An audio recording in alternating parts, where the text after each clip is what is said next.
Hi, everyone, and welcome to the House Salt Book Club. This month we read Darklina AU fanfiction called The Familiar. No. Bardugo. She had that one ready. She had that one She ready. sure did. My name is Nuttiness. My channel is My Name is Nuttiness, and I gave this, I'm between 2 and 2.5 stars. Nice. I'm Sam from Thoughts on Tomes, and I gave this a 3.5 stars. I'm Kayla from K Streets on TikTok, and I gave this probably a 4 at least. I really enjoyed it. I'm Jordan from the Jordan Journals, and I would probably land like around a 3.5-ish, somewhere around there. All right, so like a nice spread.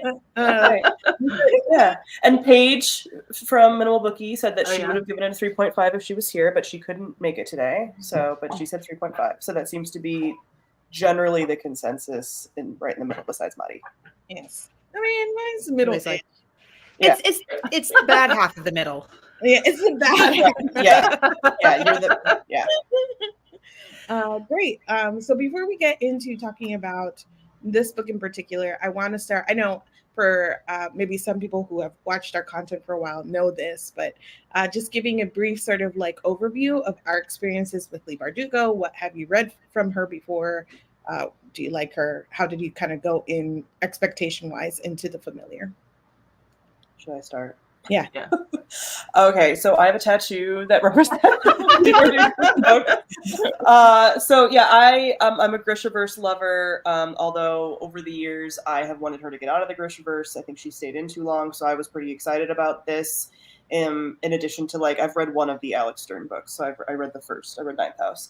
I haven't read some of her other stuff that she's done. Like she wrote a Wonder Woman and stuff. I don't tend to like things that are assigned to authors to write, so I haven't read any of that stuff that she's done, but I like what she does with vibes a lot, and when she does things well for me, she does it really well. So yeah, generally she's largely been a favorite author for a long time. I'm not sure if she will stay that way, but I'm always going to be reading what she puts out, so I have pretty high hopes for this one.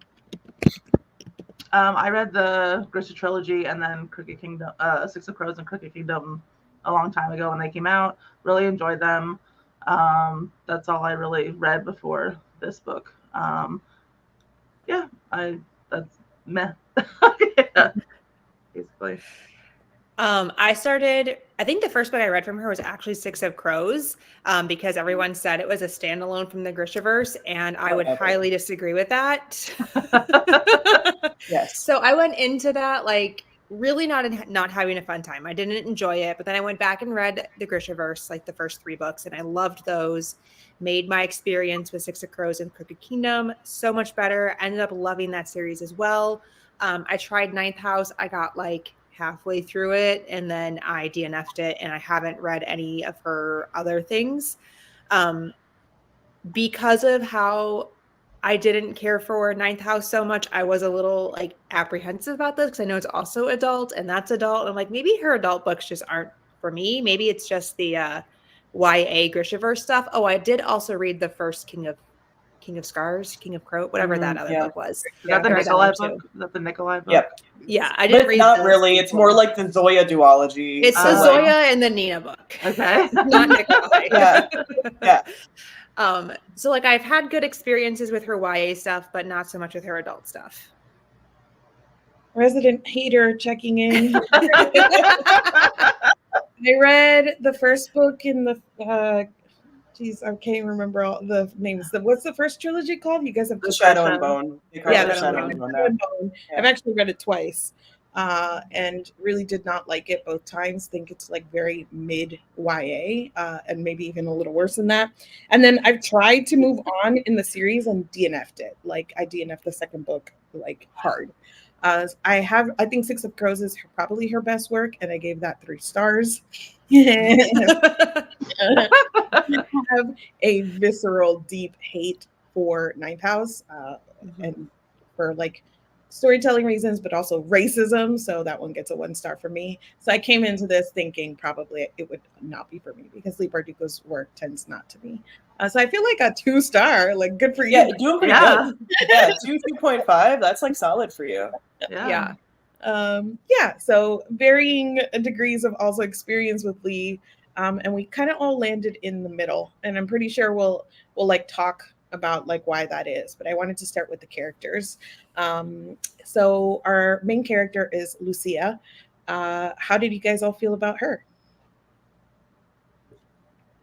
So my like ongoing theme, as we're going to talk about this, is that everything I actually generally liked, but I wanted more from. Like it didn't quite meet the bar exactly for me. So like I liked the bones of what we had with Lucia, but I also wanted more from it. And I do think that like it's funny that you mentioned like Darklina AU because there was a little bit of this where I was like, this feels familiar.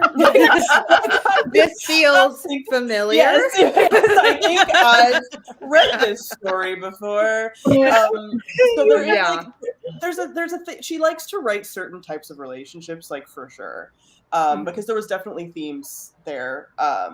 So yeah, but like I love Alina from the Grisha trilogy like a lot. So like this kind of character, I was like, yeah, cool. I think.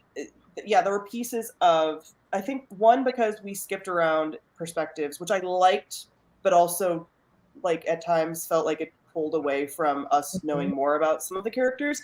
But I did generally like that it was multiple POV at points, but I don't feel like we were in her head as much as I necessarily would have liked to like truly get to know her. And she is just kind of this like, she's plain and whatever, which I like that she genuinely is, like that she's not like, you know, oh my god, I'm so plain, and everyone's like, no, you're actually beautiful. It's like, no, she actually is, like she's just a woman, like that's fine.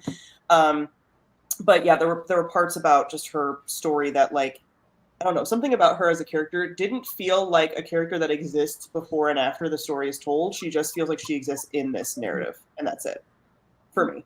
So she, and in that way, she doesn't feel like totally real.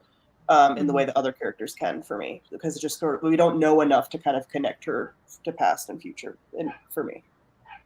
So I like that she had ambition. Like she definitely knew what she wanted, and she wasn't apologetic about it at all. But I kind of echo your thoughts as well. Yeah, I had a similar deal where for most of the characters I'm going to talk about, they ended up feeling flat to me. And there are a couple things here that I'm not even entirely sure, like can't like pinpoint exactly why it rang a little bit hollow. And the characterizations were part of that to me. I felt like it is addressed like later in the book, but even like as very briefly, but even as I was reading, Lucia is supposed to be in her 20s, and she read much younger than that as a character at times. And so like that was starting to stick out to me. And there was, I don't know, just a bit of squishiness to the way that she was portrayed. She didn't, it was just hollow. It just didn't feel like a fully formed character. So I wanted to root for her, especially because I felt for her and like the impossible situations that she was in. But that was the thing. I was feeling more for the situations and for her as a character, like truly understanding her as a character.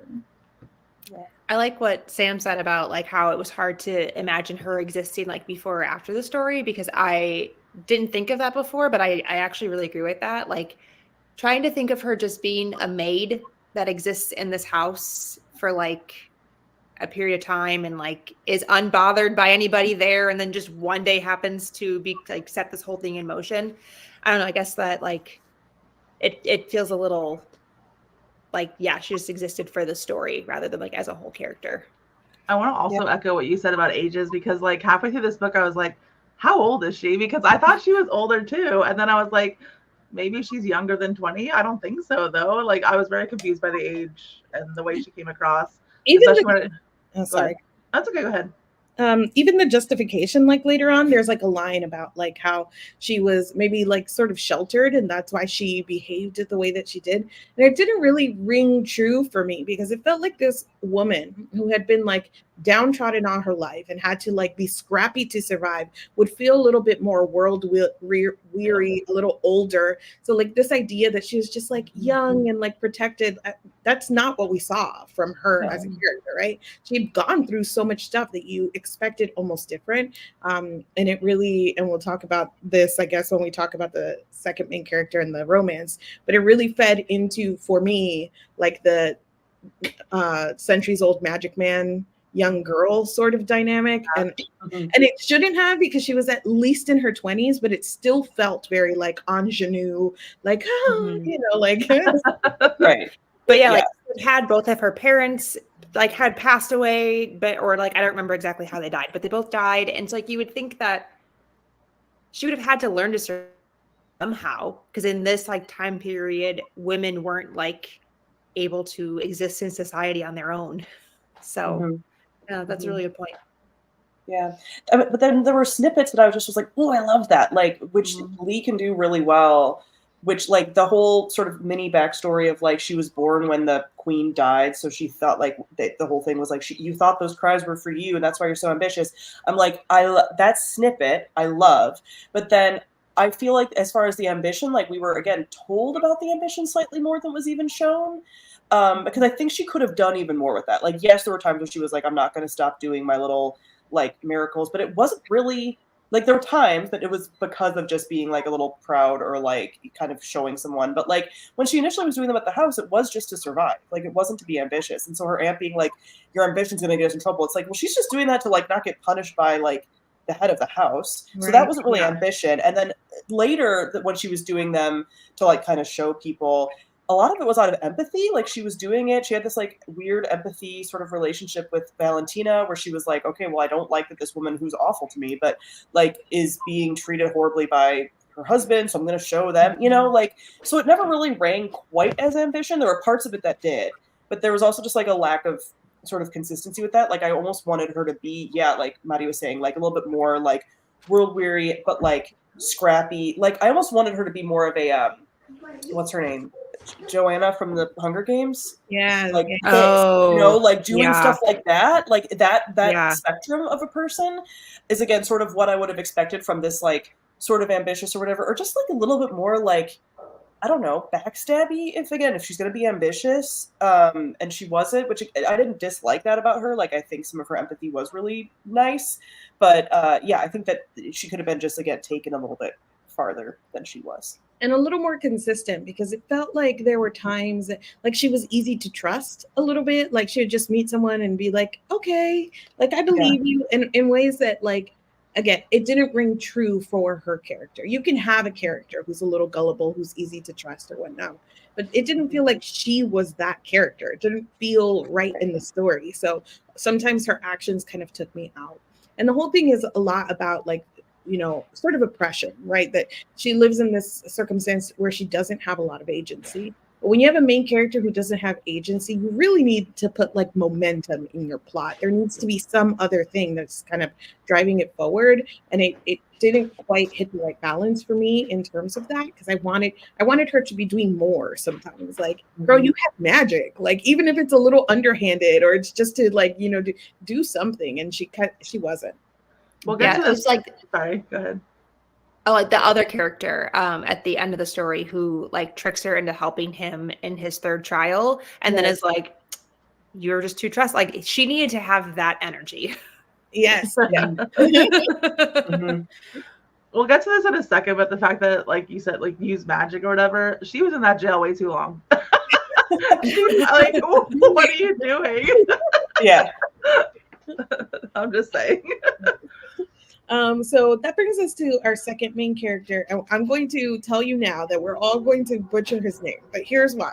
So the audiobook narrator, Kayla, how did she say it? It was like Santaniel or something like that. But if you look at the way that it's spelled, it's San Angel in Spanish. So that's why it was like competing in my head.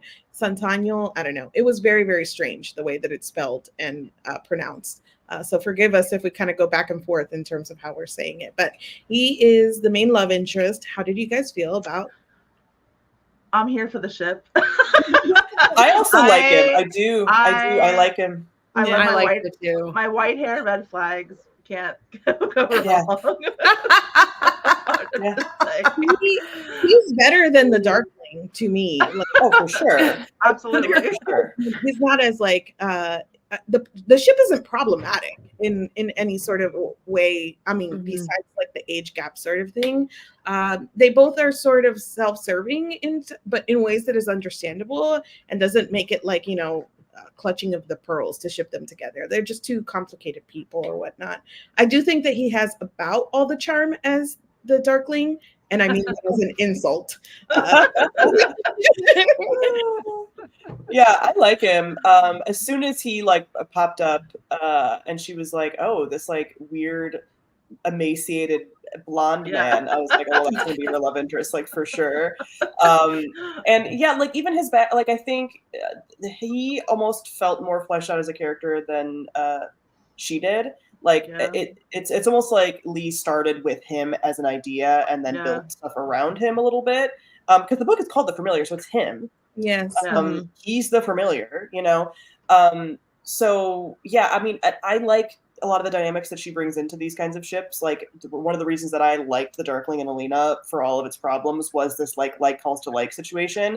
And she builds on that here with like the fact that they're like, you know, they sort of feed each other power wise and he's getting stronger when she's around, but not from like an actually siphoning anything off. Like he's not making her weaker. It's just like them being together, like helps both of them in a way that I like.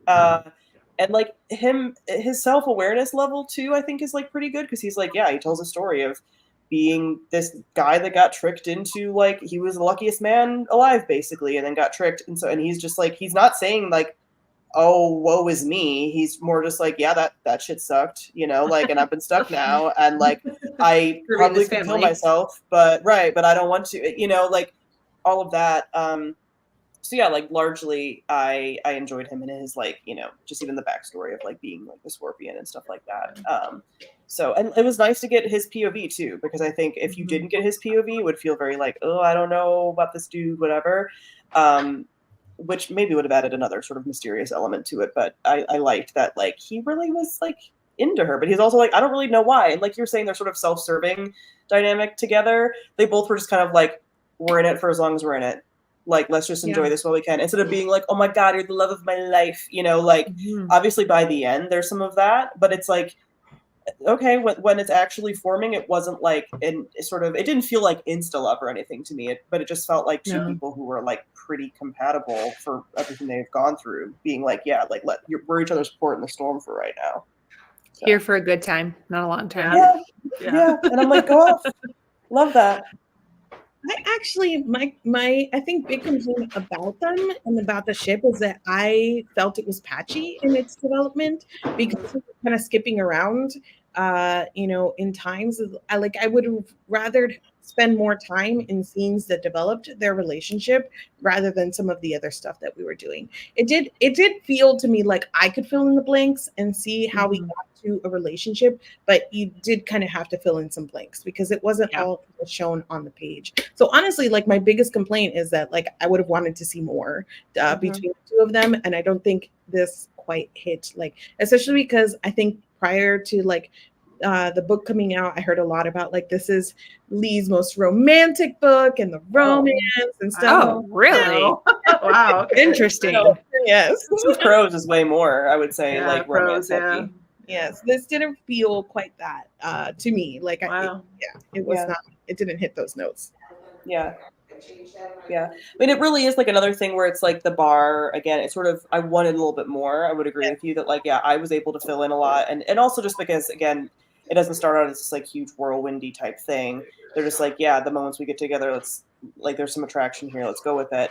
But yeah, it would have been nice to have that like fleshed out even more, like some more of those like moments and things.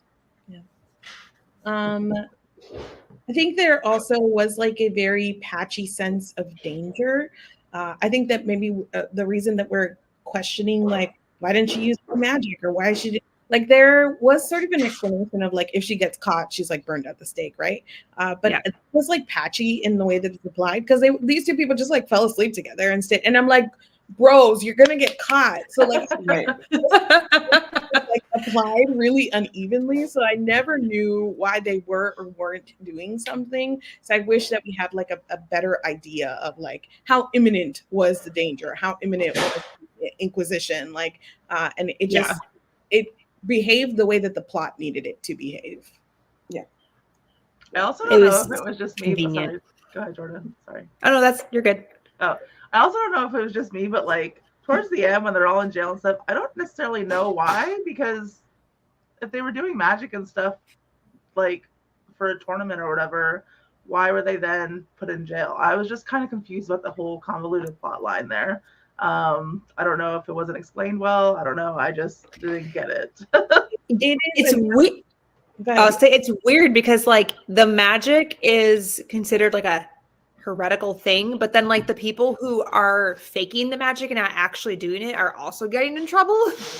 Yeah, Along with people, everybody's in trouble. everybody is so bad. Or like even the really pretty woman that came and was faking. Yeah. She was like, "Oh, I was doing this to maybe get a husband," but it's like, but you put yourself in danger to the Inquisition potentially to get a husband. Like what? Like yeah. So it just felt like Inquisition, big bad. Like we have to utilize this, but like yeah, it didn't feel like it made a ton of sense. I mean, maybe because like she was especially in there because she ran, and so it was like, oh well, she was the reason that the like miracles went wrong, and maybe she helped. I think the explanation was that she helped like Perez or whatever get away, but like yeah, it was all very flimsy because it was they kept saying how all of these like men in power were not trying to get close to any of these people that were doing the miracles in case things fell apart, and so then it's like, well, then why were they like lumped in with doing that? It? Yeah, I think it's also like yes, hand wavy, but also I think that's kind of a little bit how the Inquisition did work. Like it was kind of just like, if we don't like you, you're just gonna be like told that you're a witch, kind of, you know. Like so, if there was actually people doing magic, like you know, when it comes to like witch hunts, they're kind of nonsensical. Like I do think that the sense of danger could have been higher, but as far as like the Inquisition taking them in, like I don't necessarily think there had to be a ton of sense there. It was like, well, they want to just burn a ton of people at the stake, kind of like that's sort of their whole thing. And they kept kind of emphasizing how Philip was like kind of a little bit on a rampage because of the Armada and whatever. So there was like that sort of historical context that was coming in that I was just like, yeah, I mean, she was eventually going to end up in some kind of prison. Yeah. Like they're all useful and they're all useful and serving a point until they're not. Until like, they're so not, yeah, we really want the magic or these people to be around, and then when they're not useful anymore or when we can't keep them in check anymore, then we're gonna also burn them. I think that this is a really generous reading. I think poorly done by Leigh in terms of like, I don't have a good knowledge of the time period or the Inquisition. I would not put this in front of a historical expert and expect that they would find anything that like rings true about how any of that was treated. There is a throwaway line while they're in jail and she's with the child. And I think it's the child that mentions, probably the other guy, the olive farmer, ratted us out to, as being heretics, and they accept that is true, that is why they are in jail, but it's never actually confirmed by the story. It's never explained. Are they in jail because they're heretics, which would make sense for the Inquisition, or are they in jail because they use magic, which would not make sense with the Inquisition or the story that Leigh is telling? But we don't get an answer either way. So I think it's open enough that you're invited to ask these questions or to do the heavy lifting, where again, the reader has to fill in the gaps to make it make sense. And this is like too many of those instances where I had to do the heavy lifting, and I'm like, bro, who's the author, me or Leigh here? I mean, I continue to disagree with this though, because the second trial had all of the like religious people, and maybe this is my own religious trauma, like the boo Catholicism kind of coming out, but like the second trial had all of those religious people being like, we hate you, you're probably working with the devil, so just make sure you tell us. Like she kind of did set all of that up. Like, but they were like ready to turn on them. It wasn't use of magic, because they were like, you can use magic, but it better be good magic and not bad magic. Right, like it better be magic was not the thing that would cause you to be a heretic. Magic was fine. You're looking for a magic user. So then you need to fill in the gap of like, okay, so was it that everybody believes they were using bad magic and that's why they're in jail? Or is it they're heretics and that's why they're in jail? And that's the answer that like I mean, I think I think it was very clear that like they think they were using bad magic because of the way that everything fell apart. It says that like, oh, we're here because Fortune told us and said we were heretics, and they're like, okay, cool. Yeah. And that was it. And I was like, okay. I don't know. I guess either my brain filled all of it in, but like I think everything with the third trial going wrong and being that like bad magic again, the combination of that and maybe him also being like, well, it was definitely them is what did it. Like in my head, like that felt like that was the reasoning. And again, also just like the Inquisition being ready to kind of like throw anybody who's deemed to like be like working with the devil, like into, you know, because with everything like the boat thing like falling apart and feeling like that bad shadow magic again, which is what happened in the second trial. Yeah. Like it felt like it was enough connecting pieces for me that I was like, well, yeah, like it didn't feel nonsense. Yeah, the boat thing wasn't even why they all ran. They ran because the guy, the Perez guy, he pieced out. And so then they were like, what's going on here? It wasn't the boat thing. It wasn't the magic that caused all of this. It was the Perez guy. It was the politics. And so then they were captured because they were running. And so like, again, it's like either it's one. Like, which one is it? One is it? It wasn't clear enough, I think, to the reader what exactly was going on in terms of the magic versus the politics. I was just like, what's happening? Trial? Was the second trial the trial where like the one like that could use magic actually didn't use magic and had planned to use like lights and tricks and stuff? Yes. That was the puppet show, right? The second trial was where like the shadow magic went all bad or whatever. Yeah, but like there was one of the contestants who like does have magic and chose not to use it in that trial. I wonder if it's maybe because there was religious people there and they were actually like, well, she was a heretic. Yes. The child. Yeah. Or like she was like a Calvinist. But then why didn't she use? Well, yeah. But so was that the problem? Is that she was a Calvinist, not actually that she was a heretic? No, it's not that. Well, yes, because heretics and Calvinists are the same thing, basically. Like anybody who doesn't believe in like Catholicism is deemed like a bad person. But yeah, she couldn't do like illusionary magic. She could only do divination. So that's when she was like, well, I have to do something because my whole thing is divination. And then shadows came and they started like investigating to see, they found the Calvinist texts in her room. And so they were like, okay, that's heretical. And that's why she got like swept up and blamed for that. But then we later learned it wasn't even her. It was the other. Right, who like planted things and used the main character and the third used like everybody. Yeah. We just went on a whole tangent about trying to just plot. I mean, we like just started on some of the plot stuff. We can go back to character stuff again because like that's the piece of the plot. Actually, plot and characters. That guy Fortune or whatever, his character to me, there was not enough seeds planted. That I mean, I guess it was cool that like we have a twist, but like to me there wasn't enough seeds planted that he was necessarily going to do that or that he could do that. Besides just being like, hey, don't trust anybody, but like. I think him turning out to be sort of like bad in the way that he was just didn't really feel super like genuine to me. I don't know, that felt very flat to me. More than anything else. It felt like a twist. Right. So like yeah, like it was him all along. It's like, well, I guess it has to be because he's like the only one left standing. But otherwise, it's like, so yeah, it didn't. Sorry. It was weak, I feel like. I mean, there was like they planted some seeds of like, oh well, he doesn't want to be with this mistress, but some people were like, well, yes, he does because he sought her out. Whatever, like his whole ambition thing, I guess. But I felt like there could have been some more like even just like smarminess or something. Like you don't need to spoon feed it to me. I just feel like I would have liked a little bit more doubt. Like it kind of like is he? Isn't he? Like where I didn't really feel that until it was like again, it's like oh okay, but yeah, I would have liked there to be a little bit more there. I had a lot of moments while reading this where I was like, this reminds me of something else. This reminds me of something else. Like it was one of those books, which usually says it's something that's like pretty tropey, you know, you're like recognizing or whatnot. But the one thing I did not know, maybe this is my bad. I don't know if it's in the back of the book blurb that we were getting a tournament story. I'm so sick of tournaments and competitions, especially ones like those that like end up going nowhere. And you just do all these games and then it's like, and for nothing. I can't do it anymore. And so it reminded me of reading The Serpent and the Wings of Night. And it was the same thing too. All of the players were like, half built, half gone, like, and then it just like would show up and be like, aha, it was me. And you're like, who are you? It gave the same energy as like yes.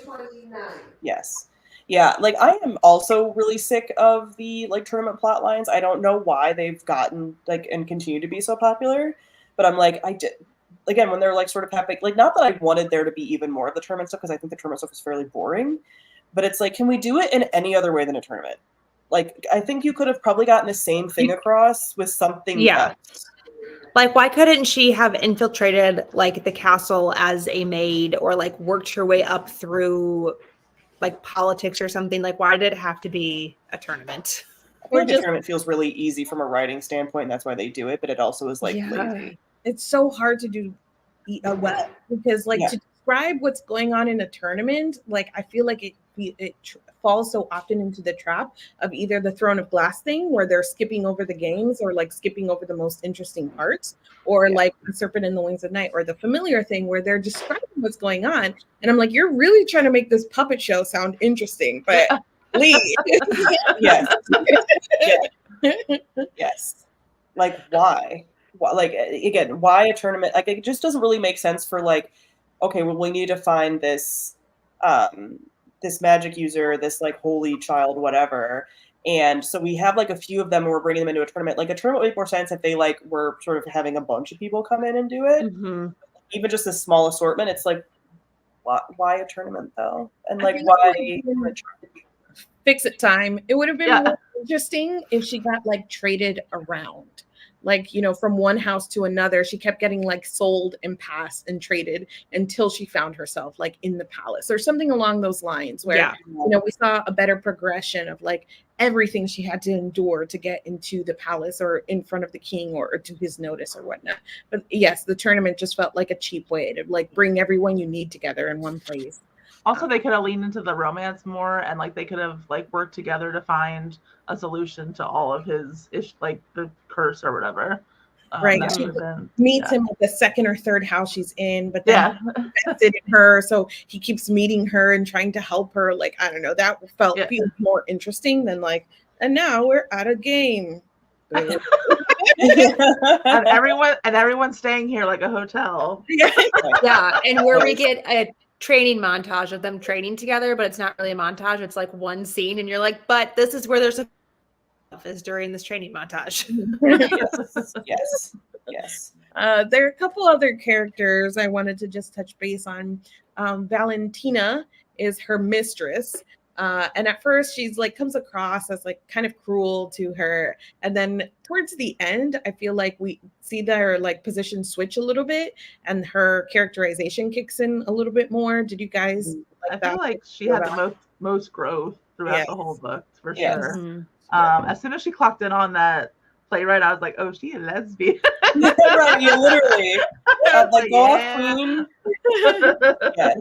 I was wondering why they kept mentioning the playwright, and then I was like, oh, she's gonna be like Poppy coming in to like save the day at the end. But yeah, I generally like actually ended up liking her as a character a little bit. Like just again, some of these moments of getting the other POVs was interesting because you just kind of see her like also having a certain sense of just ambition, or like she just wants more out of her life, and it isn't entirely selfish the way that like it first comes off. She's just like so bitter that she was like projecting a ton on everybody else, it seemed like. But like the moments when like Marius is like finally kind of paying attention to her a little bit, and she's like, oh, cool. And he was like, I didn't even know that I could pay attention to my wife. You know, like that kind of stuff was interesting. But yeah, like you sort of get a sense of why Lucia was like, oh, like I feel kind of a little bit bad for her. So yeah.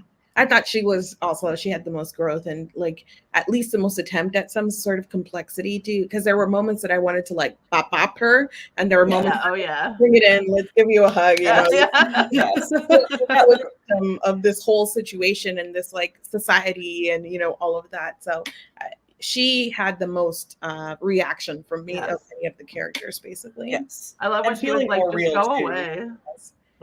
She's like, I don't like you. Go away. Like, you need to leave.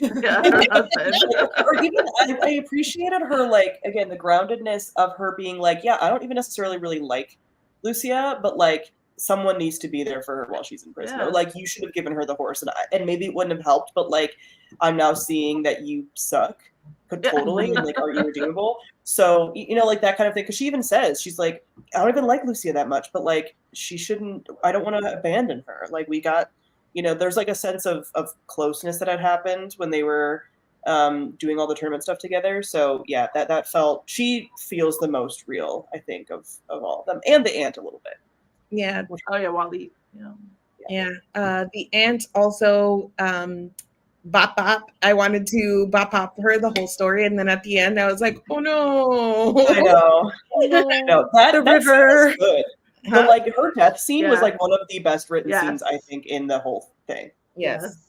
Yeah. And where I'm like, Leigh, you can do it. Like, because I feel like parts of this, like what you saying, reminding you of other books, there were elements of this that in other hands I think could have been better. Because I think, like, for example, Erin Morgenstern, my favorite of all time, does these little like character snippets of like getting POVs of other characters really well, to where you're like, oh, this person feels real, even though we've only gotten like very small chunks. And I think Leigh was kind of like attempting that, and in some places like Valentina and like the aunt, it would like kind of worked, and then in other places it didn't. No, she did throw in this like random like scene from the future of like how the jewel ended up somewhere else, and like that it was interesting. Women didn't eat fish.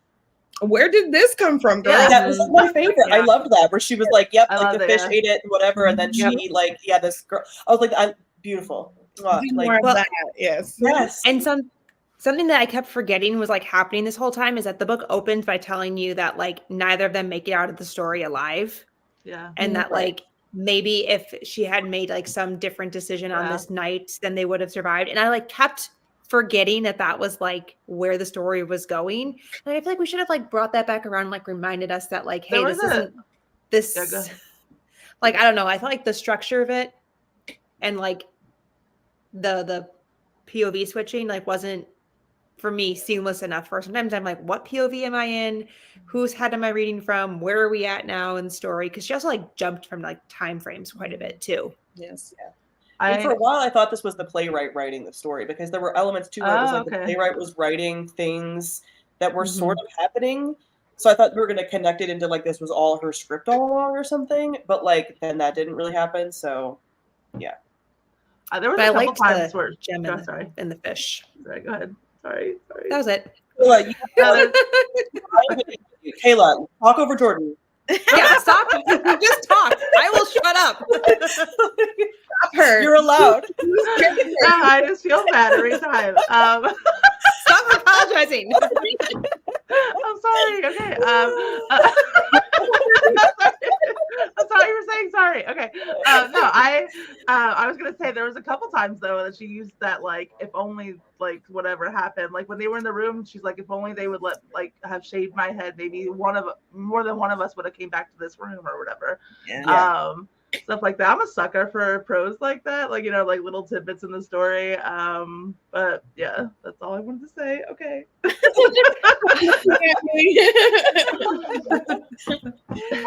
I liked that. I just wanted it to happen more often to remind me that it was happening. Like, yes, and that's where there's like parts of it that I felt like it just like missed the mark a little bit for me over and over, because it was like, Leigh, I know you can do it. Like there's these moments that are like so good.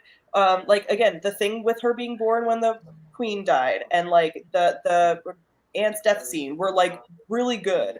So I don't know where the rest of it kind of goes, because it's like I know you have capacity. I also enjoyed the atmosphere. Like I thought it was. Yeah. I mean, vibes were pretty good in my opinion, but I haven't read a lot this year, so like this is like a second sample sizes. It's been a while, so. I was trying to figure out what about the writing. This is why I'm leaning towards 2.5 versus 2, because it is like complicated in its writing, but there were ways that it would lead to description in like different ways, like very descriptive, but more of like things I didn't want to hear about, and I wished it was like more about like surrounding and scenes and buildings and like feeding that gothic sort of like atmosphere. And she was more like, I don't know, the number of times like in the beginning that we talked about her tongue feeling sore and like things like that. So it was like description of feelings in person, and I wanted wider descriptions of like world and to really feel the atmosphere. So again, another place where it just like didn't work.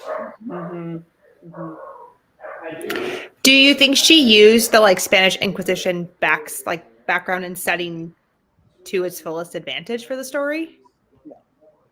No. Like Spanish Golden Age, like to me, I'm like, yes, you could have done like she added in some actual historical stuff, which like cool.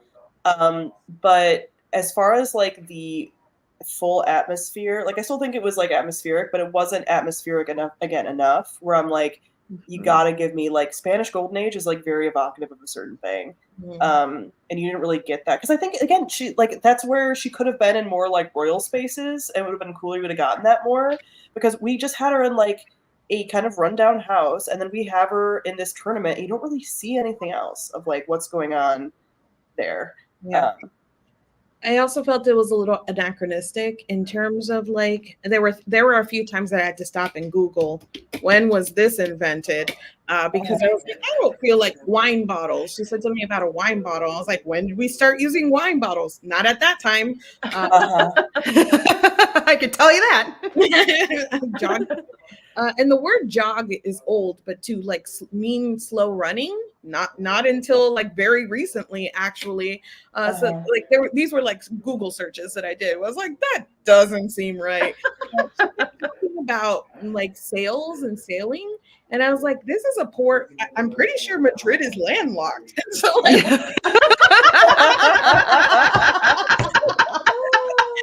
what does this poor scullery maid know about sailing in Madrid? I don't know. So there are like a bunch of things like that I was like, I get why she pulled inspiration from this time, but you could have made it a fully fantastical time and place and setting. And I think one, nothing significant would have changed, and two, it probably would have been better because you could fill in a lot more of these gaps by just saying, well, it's fantasy.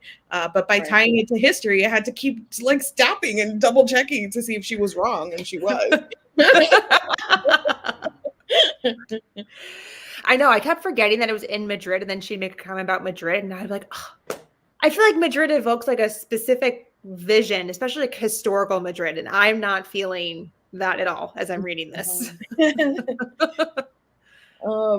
We've been skipping all around. I didn't think I would have this many feelings. Every time I have feelings, I have the most. Yes. Are there any characters we didn't mention that you want to get back to or want to say anything about? Oh, I feel Holy Victor. Child.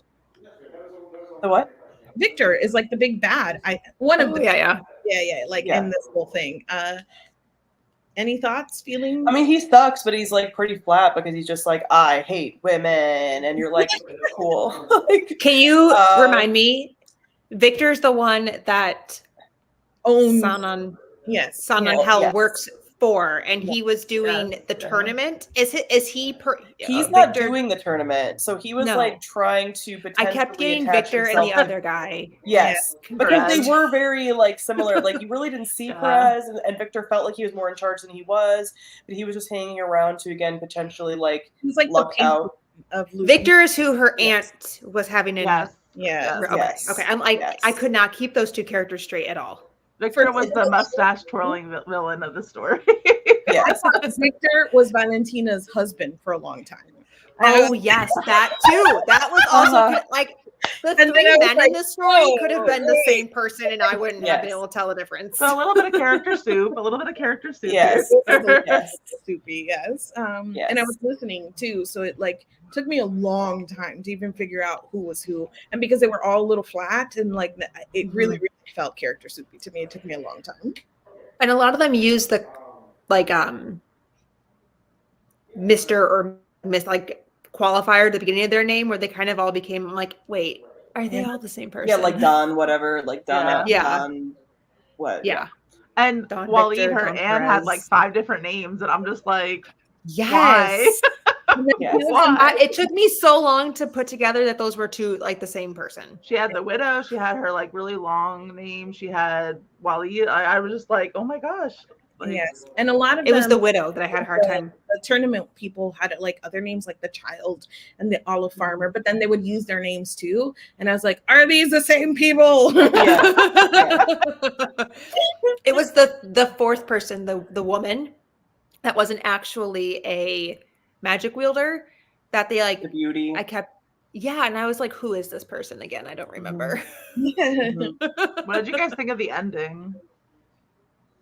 I liked it. I think that there's another reason that like it's probably closer to a 2.5 versus a 2 is that I felt like it wasn't like, I don't know, the most like twisty turny sort of thing, but it was one of those endings that you're like, of course, this is how it always was going to end. It like felt very natural for the story. And it had been like seeded enough through the story, right? It told us at the beginning they weren't gonna like live, but then he like tells her about like, you know, how you can get yourself from place to place. So it just really felt like it came together in a way that I was like, oh, okay. Together. Yeah, and like the child saying like, I see you burn, I see you on a pyre, like whatever. So it was like, okay, yeah, like how is she gonna get out of it? And like it is kind of cool that she like resurrects him like every day. I know, every day. Yeah. So that is really like her being at the same time. And does that make it a romance? Yeah.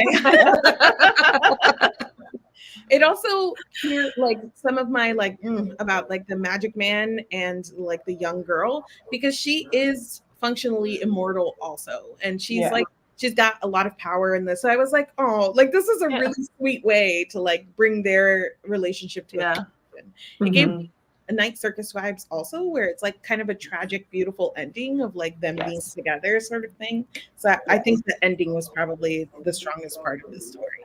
Yeah. I also appreciate that we saw like what happens like to a lot of people and like their like lives, almost like an epilogue almost or whatever. So the fact that Victor like dies alone, all paranoid, it's giving Allison in her tower never wanting to wear green again kind of thing. Here for that. We love to see it. Also, like the twist, actually, we didn't really talk about her a ton, but the child, the divination girl who was actually like in her 30s. That one I was like, what? Like I didn't. That was kind of cool. Like, but it makes sense to see. It was like, why is she talking like so advanced and whatever? And it's like, oh, she's just like, she was sort of like a little person or whatever. They didn't really go into exactly what's going on there, but there is that one. She's like kind of famous, the like Indian woman who is like in her 30s or 40s and looks like a toddler. Like I was wondering if it was sort of based on her. Something along those lines, where it didn't really say, but it could be magical, it could be genetic. It was just like kind of like not super explained, but it was an interesting sort of reveal. And I liked her as a character too. I enjoyed her. Anything else? What ended up happening with the other woman that did go to jail for being a heretic earlier in the story? The one that like could see in the dreams? I think that they don't really say, right? They don't really say. No. They don't really say. She's like an actual historical figure, isn't she? Liana or Liana? I think so. Like the whatever, the one who had like did the prophecies or whatever. Like I think that's real. I think that's a real person. Oh. That was like tied up in all of the like. So that's why I think you didn't really see her. Oh, because they're assuming that you know the historical what happens to her. Someone could tell me that's wrong, but like I'm pretty sure that there was like this whole thing about him, like Philip being a little bit like paranoid but wanting magic. Like that is like sort of a theme of history, actually. Gotcha. It just magic wasn't real, but like they didn't really know that. So, yeah. I have 2 more books that I thought of while reading this, and one of this is a little bit spicy. But I mean, just because it really is going to hammer home how I felt about this versus you guys. But I felt the same reading this as I did with like the most recent Holly Black, where it was like I wanted to love it. The book one?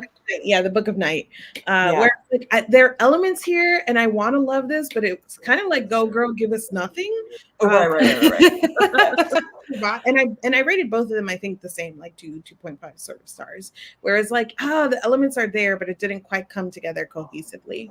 Now, on the opposite side of that, I kept reading this and I kept wanting to actually be reading The Beautiful Ones by Sylvia Moreno Garcia, because I think that it does a lot of this much, much better, where you have a girl who is like very naive and like struggling to fit into society. You have like a villain that is like relatable in some ways, like the Valentina character by Sylvia Moreno Garcia is like top notch, and you have this love interest that you're like love to hate kind of thing, and then you love him at the end because that's what she wants. It isn't as dark as this book wants to be, but I also have an issue with the way that Leigh approaches darkness sometimes, because it kind of feels like, hey fellow kids, this is dark, in a way that is like, why are we doing, like, some of her violence and stuff feels really like shoehorned in versus like graceful.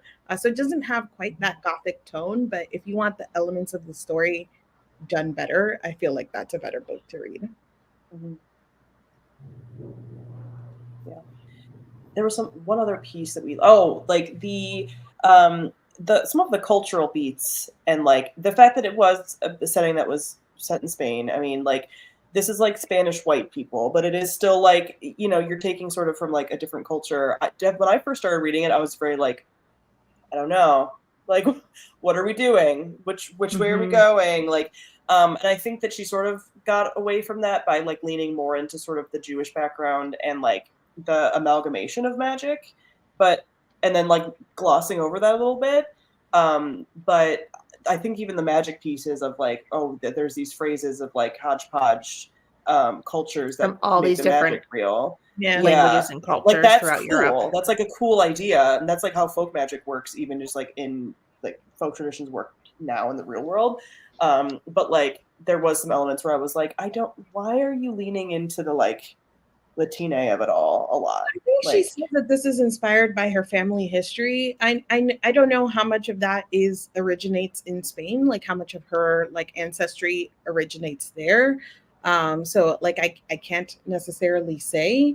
I will say one of the things, like the reason that people have most recently been talking about Leigh was that she did like a couple of tour stops where people asked her outright about Palestine and like, why aren't you talking about Palestine, like this sort of thing.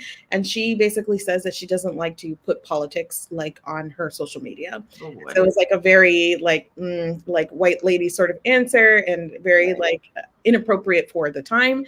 And the thing that gets me, like, that is very interesting to me about her saying that is that her books are often so political, and they are so much about like oppressed people in some way. But even here, this was very much about somebody living under the thumb of power from individuals, but like a society as a whole, right? Like this time in this place that was persecuting Jewish people or anybody that wasn't conforming to a specific religion. So for her to like write from these experiences, whether they are hers or outside of hers, but then take this position of like, well, I'm not going to get political outside of my books, I think just kind of like it rubs me a lot the wrong way. And more so now that I have read the book, because I heard that first and then we read the book, and I'm like, girl, like you're having the opinions. You're having the conversation in the book. You are having the conversation.